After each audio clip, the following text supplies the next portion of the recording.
All right, let's get into our weekly segment, everybody. This rotating weekly segment is Respect the Classics. This is where we all pick a classic game at least 2 generations old. We're not playing the 10 years or older because that's still like PS4 era, and it's like, well, you know, Uncharted 4 is great. We get it. So 2 generations back, a game that you would recommend somebody needs to play as I would say a core gamer. I was going to say a hardcore gamer, but that I don't know. I don't like that word. It's weird because, you know, I would consider my nephew a hardcore gamer, but all he plays is Fortnite, but he's like a really hardcore Fortnite player. So I will go first, I guess, because I want to. How far back are we going? Two generations. So At like least. 360, PS3 era or older. Oh, it's so easy. Oh, I got this. Easy. Yeah. Ready. I think, and Luke, I think you're going to agree with me on this because I feel it could possibly happen in the near future. The Transformers Cybertron games, specifically War for Cybertron and Fall of Cybertron, which are some of the coolest third-person shooters I've ever played outside of Gears. The way you transform and can turn into vehicle mode and switch back on the fly, fighting, obviously you can beat Decepticons or the Autobots. It's such a cool and unique experience that I am really sad we never got like a real third game.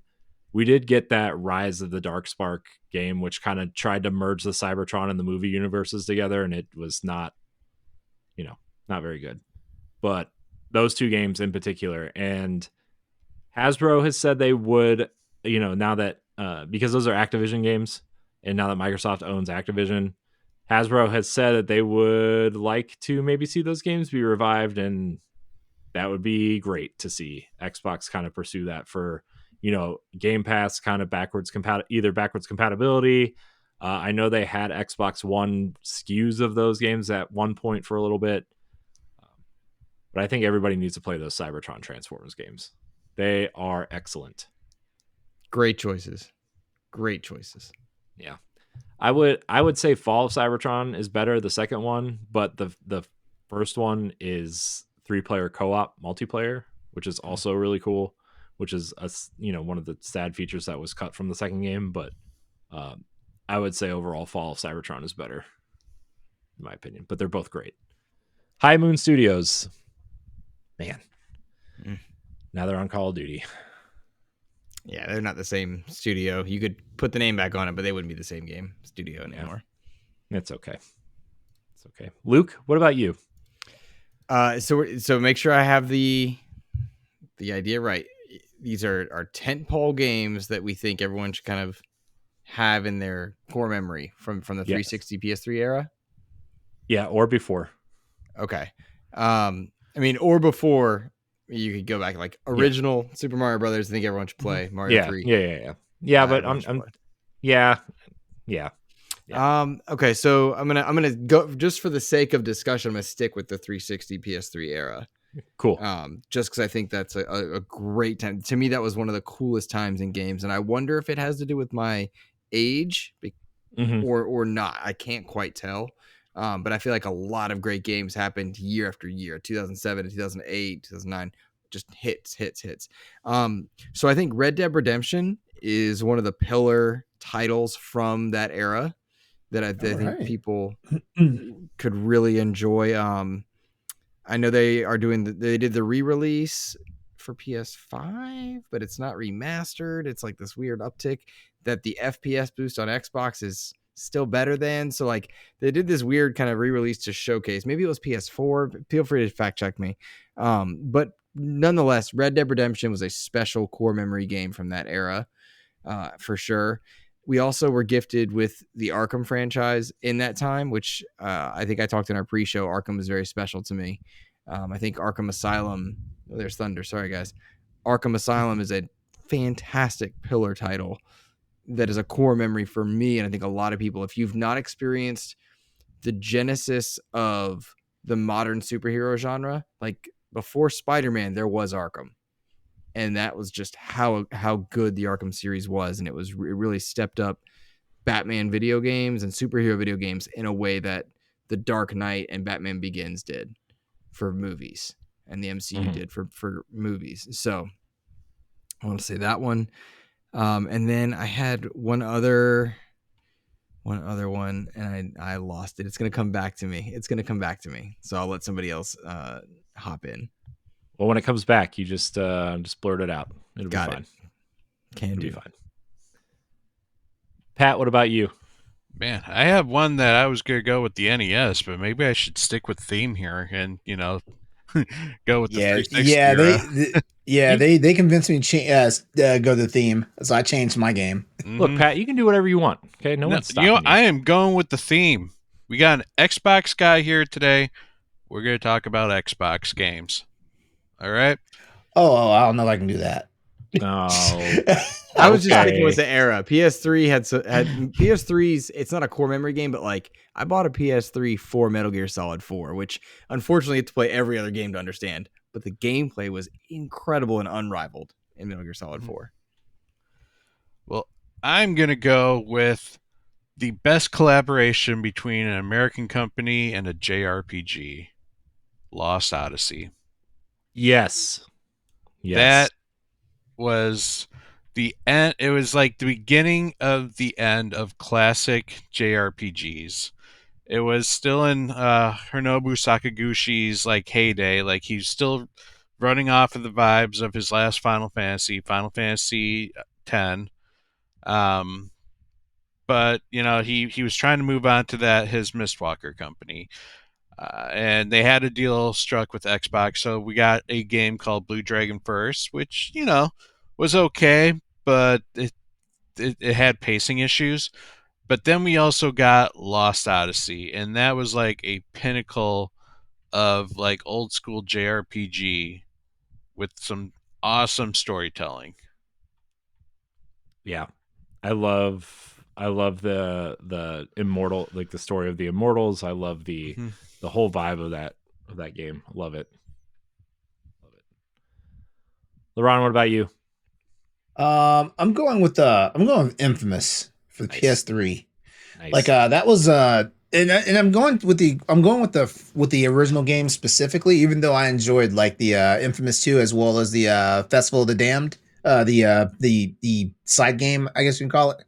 But with inFamous, it was one of those games where they introduced this thing called the karmic system. And I know it's not anything new, right?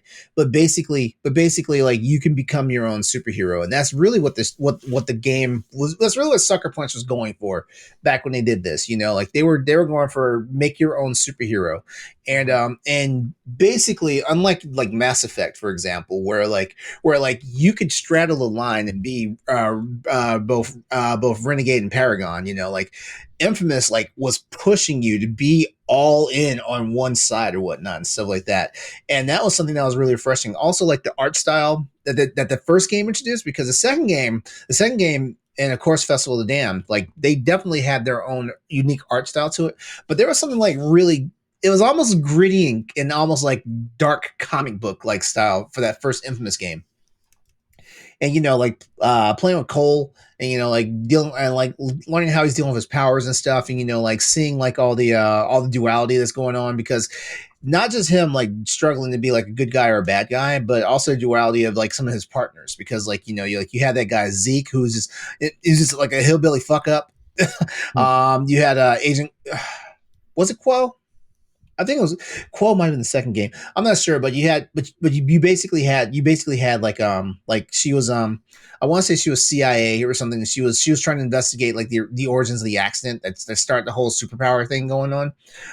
And then something happens and she winds up getting powers and stuff like that, and then she has explored that dual side of her nature as well and stuff like that. And it was just fantastic. And it's set up a wonderful like universe, I also include Second Son in this, even though I didn't like Second Son that much, but Second Son on PS4, like it was a graphical extravaganza. Like it was one of those games that actually showed like how pretty like PS4 games could be, because it wasn't in the launch window of the PS4, but it wasn't a launch title, and it was nice. Second Son was my very first platinum trophy. Oh yeah? Mm-hmm. Nice. I love the Infamous games. They are so cool. And it Yeah. bums me out that Spider-Man is as good as it is, which sounds silly to say because I love the Spider-Man games. But Infamous was a cool series, and I wanted more of that. Yeah. Yeah. Oh yeah, definitely. I just feel like I don't know. Like I feel like by the time Infamous got the second son, like like people were ready to move on, from it. And honestly, I think the lack of interest from the fans is what kind of like killed it because I feel like it could have went on, a little bit longer. But hey, we got Spider-Man, so I'm happy. Second Son was a victim of, I think, being a launch title. And yes. Because of that, the install base wasn't as big. And PS4 grew rapidly, but like they had, was it Last Light came out? But then Last Light. Yeah, when PS4 hit its stride, unfortunately, Infamous felt like a launch game next to some of the better titles. I thought of my other game for core memories in the 360 era. Did you guys play Split Second? Ever? Oh, the racing game? Yeah. The racing game. Now, it sounds so silly, but that racing game was the pinnacle peak of, I think, arcade goodness in racing because Mario Kart lives in its special realm and Forza / Gran Turismo lives in a realm. But Split Second and Blur, to a lesser extent, occupied this weird kind of arcadey vibe that I really liked. And I have some core memories with that one. And I think anybody that has never played Split Second, you could go there and have a really good hour, 2, 3, 4 hours there. But I lost a lot more than that into those games. Yeah, it kind of felt like it was filling that Project Gotham void almost in a way, but like, sillier. Like with the buildings falling and stuff. And that also reminds me too of like, that weird one-off Disney ATV game, Pure. Remember Pure? Yeah. That game was something. So I remember my mom bought it for me for Christmas or my birthday or something. She had no idea what it was. It just said Disney on the box, so she bought it because we're like a Disney family. So I was like, thanks. But I played a ton of it, so hidden gem. Man, what a great group of games. Everybody go check out all those games. Play them all. Mm-hmm. 360. Yeah. Except for Infamous. Oh geez. A lot of mine were multiplayer. I don't think I picked any exclusives. Hey, at least I stayed in the generation. I picked. Yeah, I didn't have a 360. What would you want me to say? Like Mass Effect? Of course, Mass Effect. You can't go Mass Effect. Oh, that eventually ended up on PS3, right? Yeah. Exactly. Yeah, that's when the trilogy came out for PS3. That's when I officially like dove in. Man, that box set on PS3 was cool looking too. I know. Like I gifted it to a friend. Like I don't know. Like there are certain games. Like I've gotten to an age now with games to where like just like how like you give somebody a book that like a really good book that you read and you want to pass on. I've started doing that with some of my games, not all of my games, but I mean like some of my games. Like for example, the original Bayonetta. Like I gave that to somebody because I really want them to play it.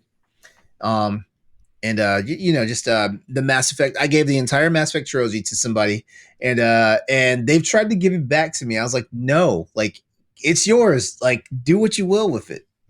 Yeah. Besides the fact I don't have. Oh well, my PS3 is kind of in mothballs right now, so that's. and also, I don't break out old systems. I just emulate them. Oh man, Nintendo's gonna come get you one day, LeRon. Oh whatever. Miyamoto's gonna stand behind you. One day. Oh God! Now with that creepy ass smile of his, no. He's gonna shove you in one of those rides at Universal. He's just gonna be a prop. Oh man, LeRon, you shouldn't do that. Yo, speaking of Nintendo, I want that Luigi that shirt Luigi was wearing in that artwork. That shirt is cool. I don't know if I know what you're. I sent y'all a picture of it in the chat. I'll have to find it again. Oh. Anyways, well. I mean, look, Luigi's a stylish man. Let me tell you. That's all I have to tell you. Luigi's stylish. If you want to see how you can become a Patreon producer, head on over to patreon.com/BossRushNetwork.